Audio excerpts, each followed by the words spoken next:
Paul and Christian. So Paul Edwards and Christian Vitchen from Site Architecture Studio will present concept design. Site is a Perth-based practice experienced in the delivery of public building projects. Their architecture is discovered through collaboration to establish a common vision focused on creating places, not only buildings, which are relevant, meaningful and purposeful. So welcome Paul and Christian.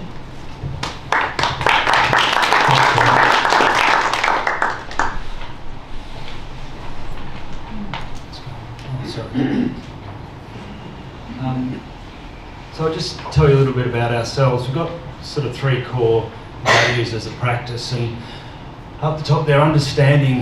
It's really about listening and taking the time and having a process of listening. And we often use Element and Liz's wonderful services, and have done for over probably half a dozen projects, community projects. We've had a relationship with them for over 10 years.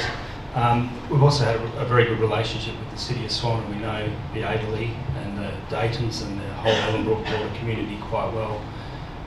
So the other thing is about diversity. For us, it's diversity of ideas, and also it's not about one size fits all. It's not a cookie cutter approach. I think all of our projects are considered as a blank canvas, and they really are a culmination of that listening and understanding of the site and understanding the community's needs. And diversity, we just heard Liz talk for 20 minutes about all of the diverse needs within this room, and she only mentioned probably 50% of them, because the other 50% we just didn't have time for. But we understand and we listen to those. And then lastly, I guess, is innovation. The outcome is something which is really culturally quite rich and really, I guess, reflects the needs of the community as an outcome architecturally. So it's not just a nice looking building, but it actually reflects the values and the principles of the community that are behind it. So as a practice, we're heavily involved in education, primary and secondary schools, and we love public architecture. And you'll be familiar with the Abley Sport and facility, Bradman. We were also involved in Charlotte's Vineyard, the Balladura Place Hub we did, and also Dayton Community Centre, which we just mentioned earlier. So they're all of our projects we've done for the City of Swan. So rather than talk about us, we're going to talk about this project. Essentially, we'll go through three things: the process. We really look quite heavily at the site and do a very thorough analysis about what it means about this place and what we can unlock for the community. We also think diagrammatically about all of the needs of the community, and we overlay those two and we try and find that path of best fit.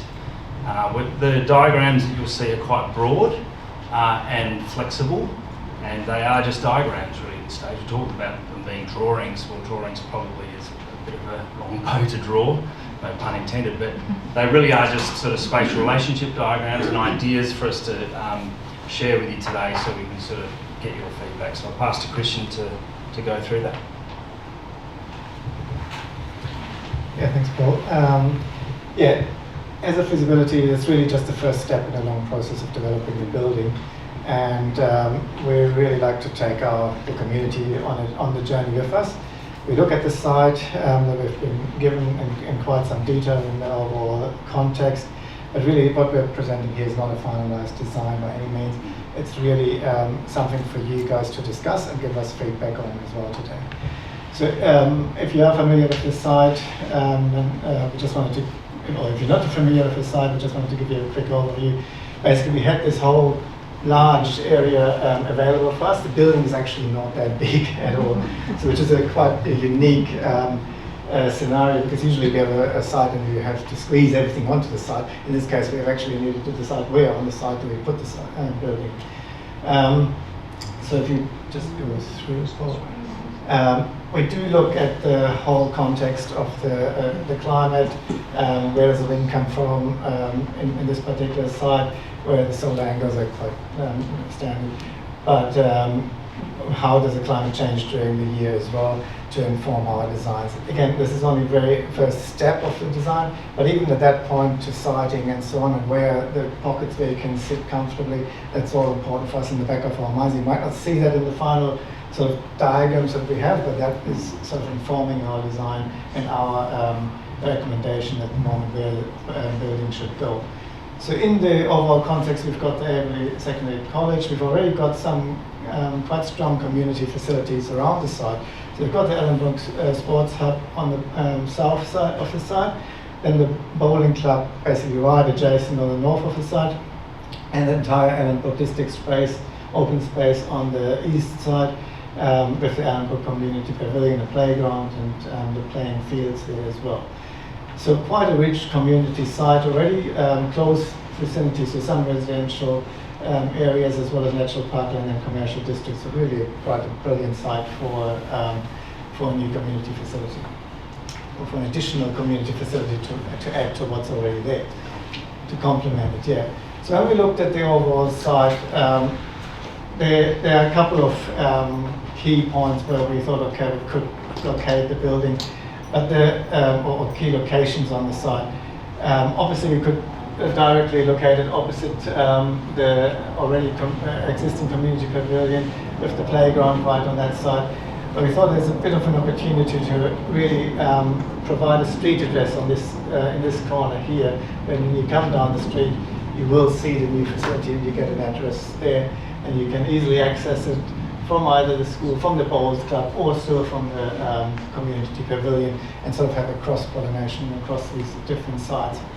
And then some service access potentially from the south, which still gives the rest of the site for other future developments or just landscaping. Just to, if you're not familiar with it, that's a view across the road from of this existing school. Just want to scroll through it. That's looking from the south side directly onto the bowling club, and then on the moving further east, sort of looking down across the bowling club and the school in the background. At the moment, the bowling club is fenced because it's an open space around it, and then across the fence from the bowling club, you've got the community facility building, the sporting facility. That's when you're looking south. There's nothing on the site at the moment, so it's really an open site. But you do see the connection to the proximity to the school, and right in the back you also see the sporting fields of the football club. So there's not much happening on the site at the moment. I think it has also been cleared a little bit in preparation originally for the aquatic centre, but I think from earlier images there wasn't much on this site happening before.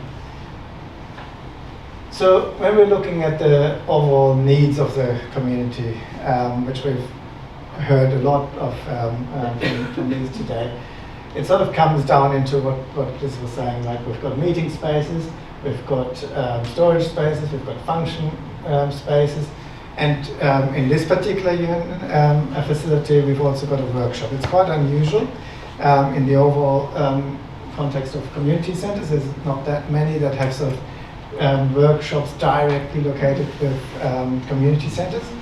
But after talking to quite a few of the community groups, we actually think there's a fantastic opportunity to make that a very unique facility that does work with these different cultural groups as well as the workshop. They all have sort of similar needs, really, or a lot of them have very similar needs, and are quite complementary in certain aspects of the facilities. So, however, we need to balance these spaces. So, is it, how we've shown it here, large workshop, medium-sized sort of meeting area? That's not just one meeting space, lots of different meeting spaces, lots of ancillary storage spaces, and a smaller function room. Or if we're looking to the next option, sort of do some of these other spaces get squeezed a little bit, and we increase the function space a little bit more. And these are areas that are just roughly sort of related to potential design options. But this one here would be a really large function space, and the meeting spaces then have gone much smaller. Storage spaces have gotten a bit smaller, and the workshop has shrunk a little bit as well. So these ones are really just general layout ideas, sort of how areas relate to each other as well. On the site context, we've got a new car park. We do need an additional car park on the street side. We do have the existing bowling club on the north, so there's an opportunity there. We did locate it in this particular corner, not only because of the street aspect, but we also think there's a fantastic opportunity on the east side to have a nice large outdoor activity space where a function hall can actually break out onto this space and use the outdoor space, which is right opposite the playground. There's a car park on this side as well, but it still has an ability to even spread out to the north because there's an empty space on the bowling club, and there is the district open space pavilion just across the road. So, and this outdoor space can really become sort of a center for all these three facilities. On the other side, you do have a community forecourt, which is more your active space. Maybe there's a little cafeteria or something, probably not a cafe as such, but maybe the community-run coffee area, or there's just a gathering space for all the different groups that want to meet in a more public space and come together before they get into their individual areas. So all of these are obviously just bubble diagrams. We then did look at how that could sit really on the side. So yeah, I guess just to add to what Christian's saying is that we've got very public kind of activities that can happen on the street interface and very private activities that can happen internally and on the other side. And the other thing too is that they can happen concurrently. So you can have activities happening in the meeting and using the north breakout space and the community forecourt, and you can have somebody that has an incompatible, maybe they want, they're making a lot of noise and the people at the front want a bit of quiet, can be having a separate function at the very back there. Actually, I just mentioned one more thing in regards to this. The workshop is also located with a little bit of a buffer zone here, so that there is the noisy parts of the workshop, and the workshop, when you talk to the mentioned, they can talk to you about 2 hours, but they've got lots of different things, not just the noisy workshop. They've got all these computer spaces, glass painting, and ceramics. Ceramics and photography, all these games and some. All these are actually quite complementary with the meeting space. And even you see the workshop there, it's not necessarily all workshop. Some part of it is workshop. And we've also said, okay, how about you actually do some of your activities outside? Maybe it's undercover in a shade shop or something. But potentially for a yard, you can store things out there. You can have something at the back of the facility. So that's another reason why, even though it's still very broad bubbles, it still shows how these areas could sort of relate to each other on the side. So if you're looking at it in a bit more detail and how that could sit in the context, and you no, that's okay. This is good. So we've got a bit of a car park happening there, minibus space, sort of drop-off bus space, obviously universal access, but you do have the opportunity for a community forecourt on this side, and a landscape breakout space to the north in front of the meeting rooms. Still a big activity space on the east side, and then on the bottom, you sort of on the back, however the access exactly works in here, that obviously needs to work through in the detailed design. But there's an opportunity to have an access yard where you have direct storage to the workshop. Oh, sorry, I was moving on. That's okay. So, layer over layer basically, so we're just drilling into a little bit more detail as we go along. And again, these are sort of diagrams, and things can spread out, and we've got another option which is slightly different. So if we're just going back and forwards a little bit, I'm just sort of explaining to you the ideas behind, behind the arrangement of what we were thinking in these sort of initial designs. So if you just stay with the first one for now. So if we're looking at it in a little bit more detail, the community forecourt can obviously not have a square shape, can sort of have a bit more inviting shape, can be sheltered from the car park itself. Might have some landscaping that actually allows you to sit there and gather there in a slightly more formal way. And you have a more natural breakout space, might just be lawn with some seating. But this gives you an opportunity on the corner here to activate the space. Maybe that meeting space that's on the left-hand side there is not a formal booking meeting space. Maybe that's an incidental meeting space where you can just come, play some games or whatever, maybe have a coffee, maybe there's a kitchenette in it, and it's not something that you need to formally book, because it makes it easy to get to the site and you can just gather there. And that makes it easy for everyone to mingle in that space as well, because then everyone from the workshop can use it. Somebody using the function room can still break out there into that little meeting space.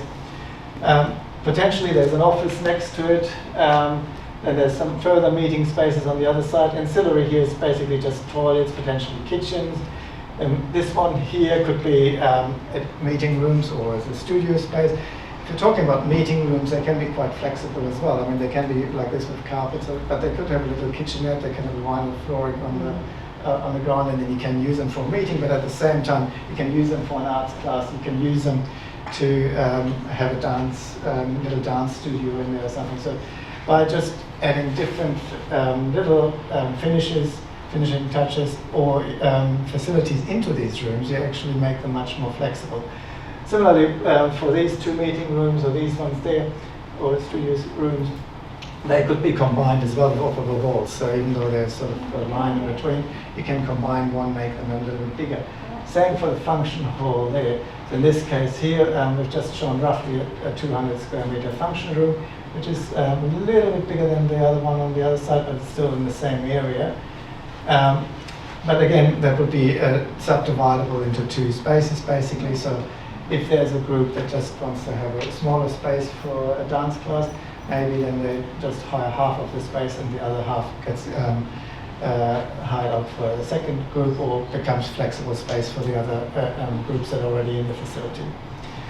So if we're looking at a slightly larger function room, maybe then some of these spaces need to reduce a little bit, and the workshop the flexible workshop space sort of can come closer to the foyer breakout space.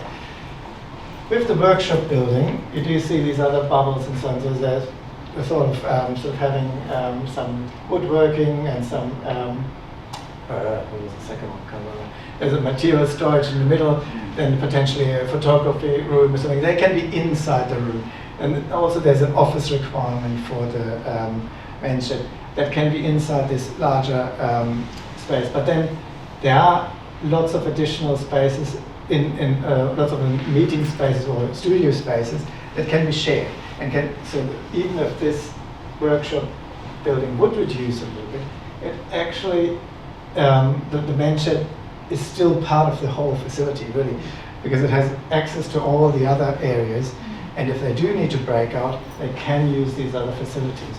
And I think that's the strength of this particular concept that the city has brought to us, that we can combine these facilities, because we can actually maximize it and create synergies between the different groups, and also efficiencies in between the different areas. So in this area here, this is sort of a little transition zone, probably a tea prep, which is then still under the exclusive area of the workshop, because there are some safety concerns, so you do need to have a sort of stop zone basically where the community can still have free access to everything, and then you need to stop and sort of have a controlled access into the workshop areas just for safety. And that's really where just to conclude, that buffer zone running through the north part of the workshop that can have multiple doors or layers that help provide a bit of safety, security, and also sound to make sure that there's no noise in the workshop. Yes.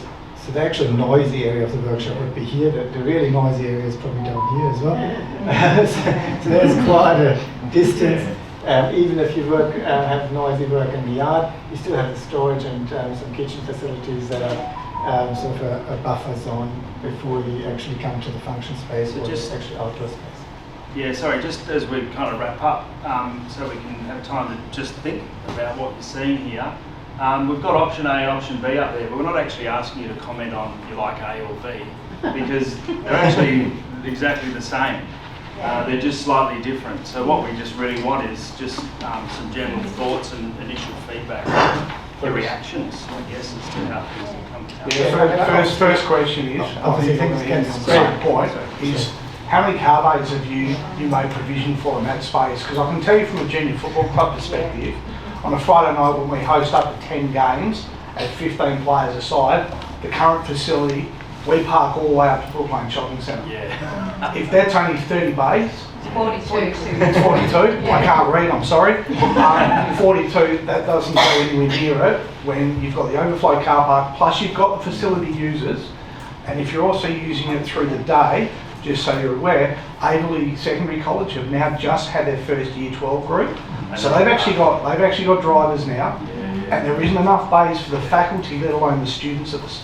So that's not enough parking. No, and we understand that. I mean, there are obviously constraints in the overall budget, what we can sort of put into this project. The benefit of this site is that we do have a huge site here available on the south, where you can sort of have relatively easy informal parking, overflow parking. So we would think that you would need to do something there to allow for some overflow parking. This is really for the day-to-day operation, the minimum to basically operate the men's shed and the sort of smaller meeting groups and so. If you have a larger event, then you probably do need to have some overflow availability. So there's 100 school kids that have their driver's license and they'll park at school, and they're going to park straight across the road from school. I think it's We can manage that with the school though. Like if we say to Who Stephen and checks Stana, it? if your kids park here, like we can manage that with the school. Because the So, same yeah. congestion happens up at Holy Cross Yeah. and Ellenbrook Primary School, Yeah. where students from Holy Cross park in out bays of Ellenbrook Primary School Yeah. for the school day. Yeah. So mums go and pick up junior, don't have a parking bay. So, and that's supposed to be monitored by the school as well, but it doesn't seem to be. Yeah. I'm playing devil's advocate. No, you're right, Sean. Because- I hear you. Because there's yeah. a lot that goes on in that space Yeah. that it doesn't appear has potentially been broadcast. Yeah. And the other thing is that if you have an event with 300 people here and just happen to fall on the same day as a footy event, then it's a recipe for Well, we don't disaster. make the 300 people event because we've got parking problems. We've already got them now, yeah, but that would just compound the problem. Yeah. And we need to take that on notice. We're talking about price here, but should we not also be talking about public transport and having getting people from the area to use public transport to go here? We will, David. That's all part of the MetroNet planning as well. This has all been factored into the MetroNet planning as well. So just from the two plans, when you increase the function room, you still stayed on the same footprint. Have you been given a certain area that you aren't allowed to go past? Because there's a whole lot of land going the other way. Yeah. Why is that? And I think we're really missing the opportunity. My concept would be is that you'd have parking between the bowls club and that with access coming from the other car park. And I can understand that can cause some issues with a loop that people can go through and do burnouts or whatever. But I would think between certain times of the day it's open and then a sort of a cable gate that would go up after hours and so forth, so you didn't have flow through of traffic after that time.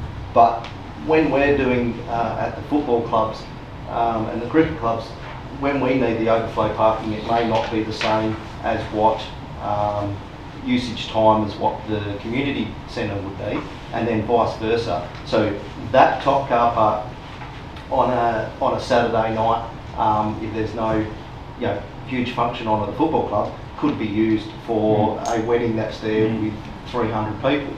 So then when we've got juniors crossing over with seniors, there's cars parked way away. I think the parking is something that's clearly going to be a significant risk or issue with the project moving forward, and I think we'd have to engage with the city's engineering team and look at traffic studies and numbers and capacities and all that. But just in regards to the site and the location, I think you don't really want to give preference to parking over function and amenity. And one of the things that we feel that this as a facility can do, and hence why we think that it's in a good location, is that it can talk back and have a conversation with the bowling club and with the district open space centre as well, and to try and pedestrianise that and activate that as much as possible. As soon as you bring cars into that area, it creates a whole So series of other if you were issues. holding a function in that function room and you were bringing catering in and so forth, how would you do it? That is so next step. Yeah, but I'm saying if you didn't have an access road and you were making this just a footpath or whatever. There is one, yeah. No, so that Look, it's quite a technical. So if it didn't have car bays in front of it or a road in front of it, Yeah. then how do you cater for that function room? With the function rooms, they usually have ability to cater through the foyer space, but even though this whole spine on the north is shown as green, there would obviously be a footpath running through, and some of these footpaths can be made trafficable and so on. So if there is really a need for a certain delivery to be coming to this function space for a particular item that is really big and needs to be delivered directly to the space, then that could be considered as a trafficable space. But I And don't also, think just how does it actually cater for all the different groups? Which areas would be allocated for the home of these, where they have their own specific area? No, so the only dedicated specific space at least would be the workshop space to the main shed. And the storage. I was just about to say that. So the only other bits and pieces that are sort of dedicated would be storage areas that would have to be defined exactly how much each group needs as a storage area. And we went through that in quite some detail in some of the interviews and some of the questionnaires. And that's why we've allocated more and more storage into the current sort of bubble diagrams and relationship diagrams. Because there's also some of the groups are talking about the outdoor storage, so then you need to have that accessible from the outside for certain abilities to. And then this yard here is also allocated as a storage yard for the community. So you have a yard for the workshop as well as a yard for the community. So there was talk about potentially buses or trailers or something that people might want to store somewhere. So that would have to be worked through with the individual groups later on, at which point we sort of subdivide it into more areas. At the moment we're very early stage in the design, and we're just allocating general spaces for everyone, basically, and allowing enough space, or hopefully allowing enough space for everyone to allocate smaller parcels of these areas inside. But the meeting rooms and the function space and the foyer and so on, that would be all communal. In regards to your question, have we given a certain area of the site? No, we haven't. But we have a quite restricted budget for this large site. So, and with this project, we can't deliver something that develops the whole site. Christian, you said that you got the whole site there. I like the concept of what's going on there. If you want more space over on the western side, could you not move the workshop into the middle with a road going around and up to the eastern side of it? Just the road going that down. access this way, coming up out near your outdoor activity area. So the workshop into the middle, and the access sort of going up and on the outside of the whole centre. I think there's an opportunity potentially to connect these on the bottom here, but the workshop, I think, providing a buffer here doesn't necessarily give us much extra amenity on the site, unless we sort of put double car parking bays, which again sort of take away of the actual accessibility for buses, for universal access bays and so on. So I think if there is additional parking, it can definitely be run on the bottom, can be run on the side, can be connected on the bottom. Can I just butt in? Sorry, but it's great coming up with alternatives, but I think what we really want to get is just an idea of whether or not this is meeting your clubs, your groups, and immediate needs, really. If there's some fundamental flaws on deliveries, or could we add extra parking? And I think your feedback on those things is appreciated. It'd be great if we could get that during the consultation period, which is coming next. But if there's any questions you have just about getting some clarity about the intent with what you're saying. That'll be an advantage for us here today, so everyone can appreciate that clarity and get some further understanding. I just want to flag something, and I've mentioned this to the city. If you have a look at the space of the function room, it is about 1/3 of the size of the existing bowling club. And so and the bowling club's function space is about half the bowling club building. So the function room is smaller than the existing bowling club's function room. And that's my concern. So the Ellenbrook Classy Tarts, you know how squished you are in there.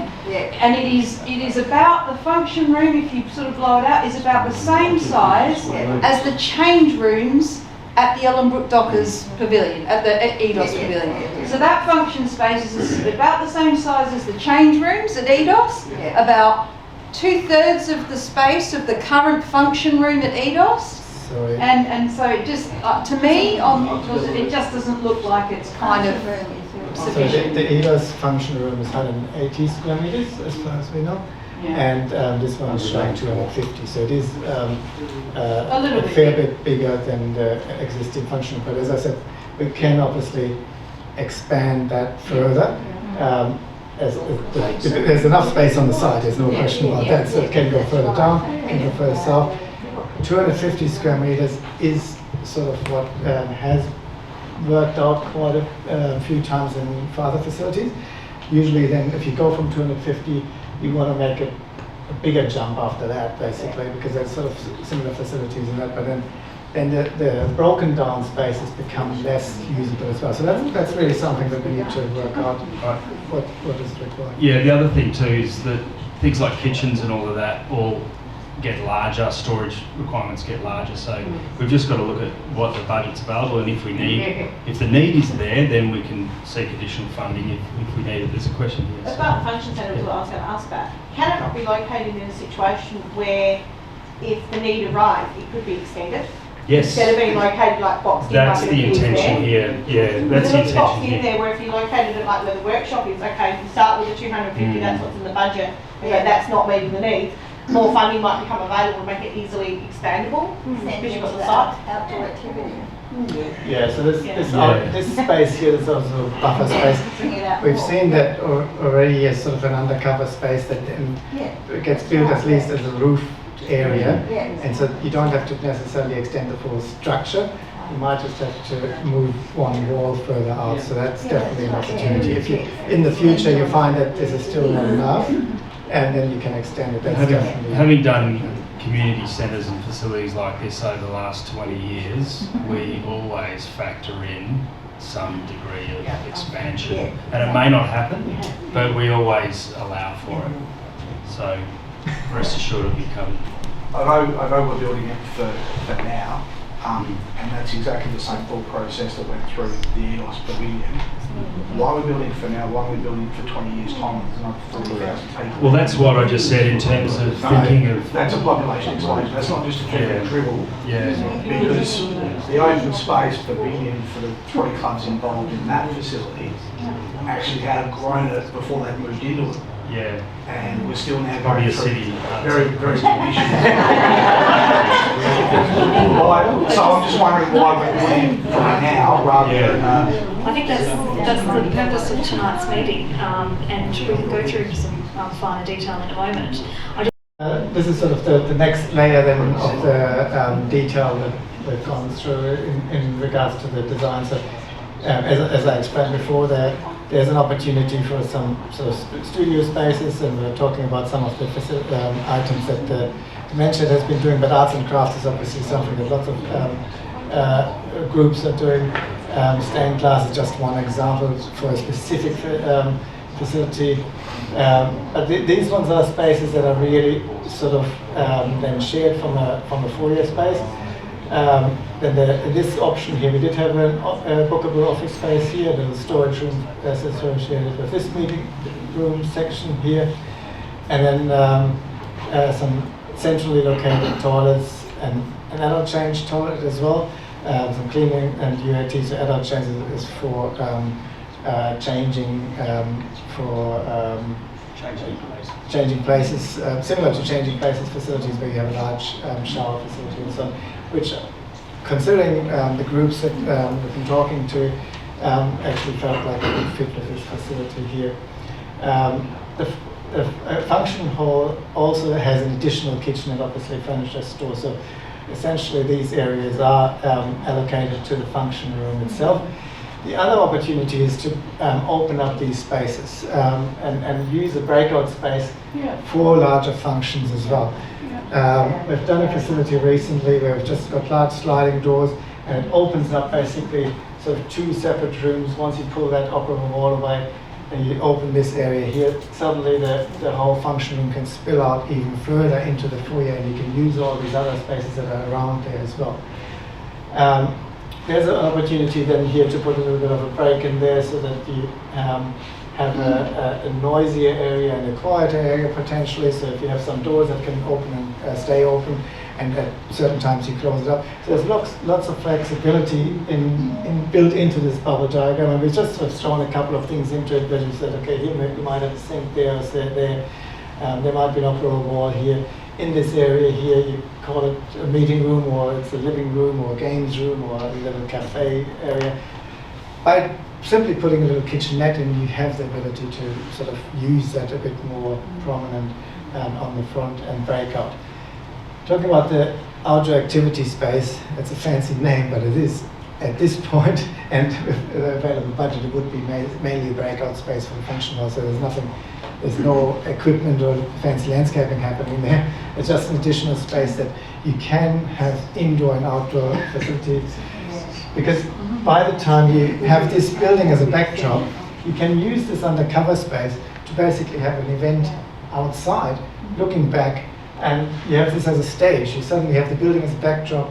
It might be slightly elevated, and you use the function room in the back room as a backdrop, and you use it for performances or something. So people can come in here, have a music performance or theatre performance, and then people might be sitting outside here. And in the future, you might add some shade cloths there, or you extend the function hall out and make it bigger. And that's essentially what the other options show, that this one sort of becomes bigger, stretches out. You just mentioned performance and music, and something that I see is missing in the feasibility study, but also in the consultation phase, is consideration towards cultural events and activities. So I'd be really interested to hear you speak a little more if you're able to. Yeah, definitely. On things like music, theatre, visual arts, exhibition spaces, because they do require quite specific fit outs as well. Yeah. And then, what sort of capacity we would be looking at for those types of meetings? At the moment, we're obviously at the very early stage, and that's why we just sort of mirrored wall, projector screen or something, and thinking in the background about surfaces or finishes and stuff. But a lot of this design comes from the discussion that we had with the different cultural groups. Mm-hmm. And one aspect which came from two of the groups really, was that they said they actually would like to add something to the facility, similar to the RSL, but maybe not as space requirement. That you bring something to the facility that you can display. It can be outside, it can be inside, and these groups can mingle in the different spaces and can be really become a cultural hub. And these spaces here can be used for performances. And when we're talking in particular with the Cook Island group in the Punjabi Council, we're also talking about that they can set up in different areas. You might have a drumming session happening here. You might want to close the wall, or you might use this space here for a kids' activity at the same time. Some of the groups also do use outdoor spaces for a lot of their community activities. So they might actually, on a good day, just use the lawn. On a bad day, they might just use the cover space. They might use the foyer here and close that off, and then have a connection there.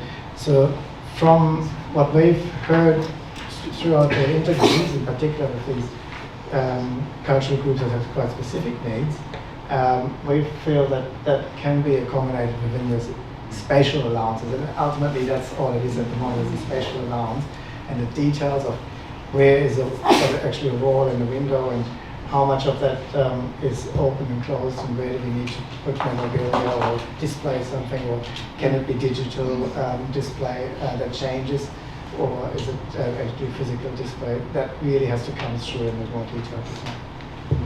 I've just got a quick question. In the meeting rooms, would it be like a little kitchenette or something? Because we have our garden club meeting.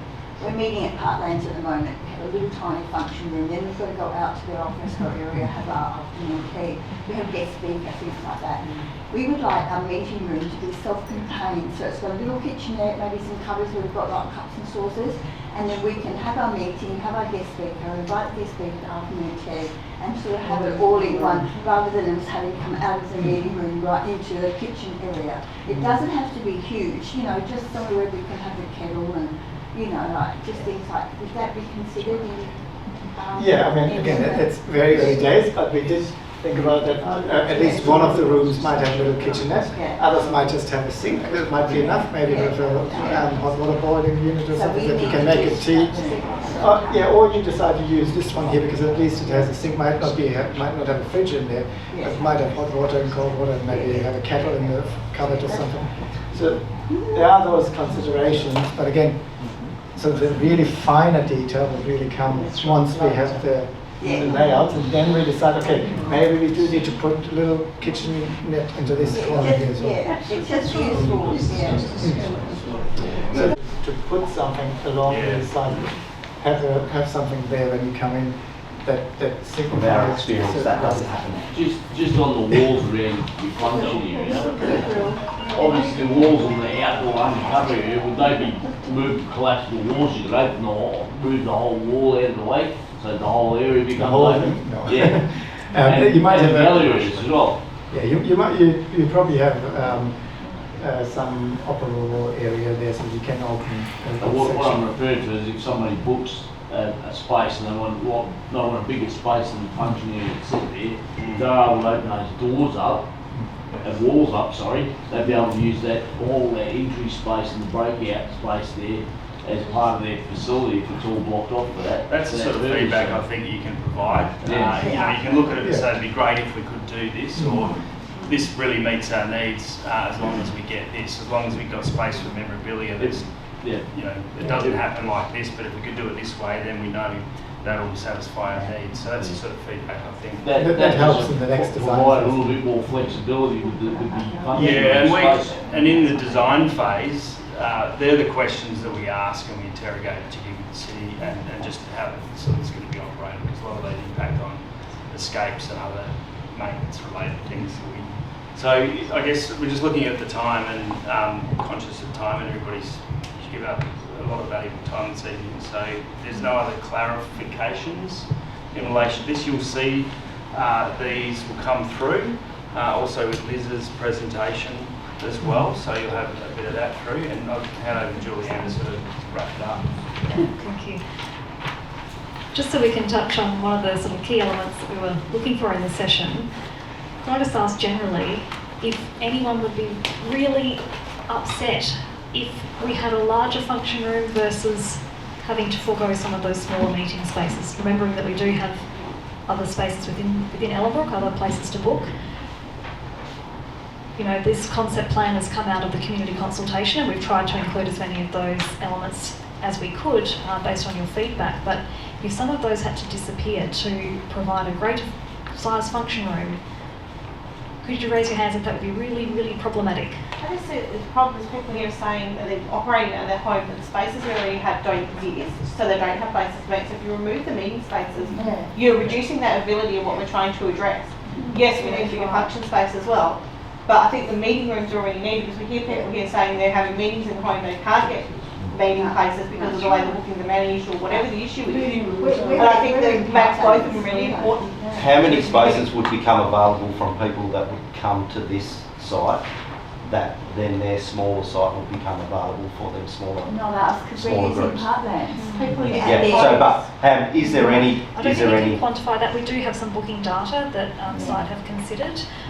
Groups such as the Promise Club that might use this space, but they're already located in sort of a larger function space anyway. So We would need to look more into the detailed data to provide that answer, but generally just having another building obviously increases. Because if you're looking at future cost of building, if you add smaller function rooms as they are required, that's a lot less cost and a lot less disruption than trying to create and enlarge a function room that should be built as the size that it's going to be used for, you know, in 10 years' time. So you can build another 10 function rooms quite easily on the rest of that site, but the function room is very hard to change. That's right, you won't get the capacity in the one space, which is and like I said sounds before, like there's also a knock-on effect. Like you go to 300, then all of a sudden your kitchen gets bigger, your furniture store gets bigger. So it's not a case of just expanding the function hall or doubling it.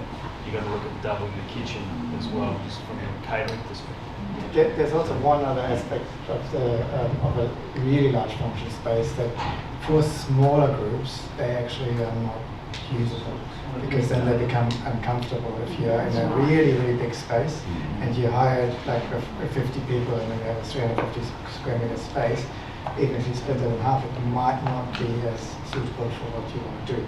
So I think it's a balancing act really of to see, it's like, okay, do we have enough of the smaller rooms that can accommodate the other groups to then have a really large function space, and how often is that being used as well? Unfortunately, I would love to keep going. All right, one more question for you. Really have to wrap up, and then I'm just going to talk to you about jumping online to the Swan Engage platform on the city's website.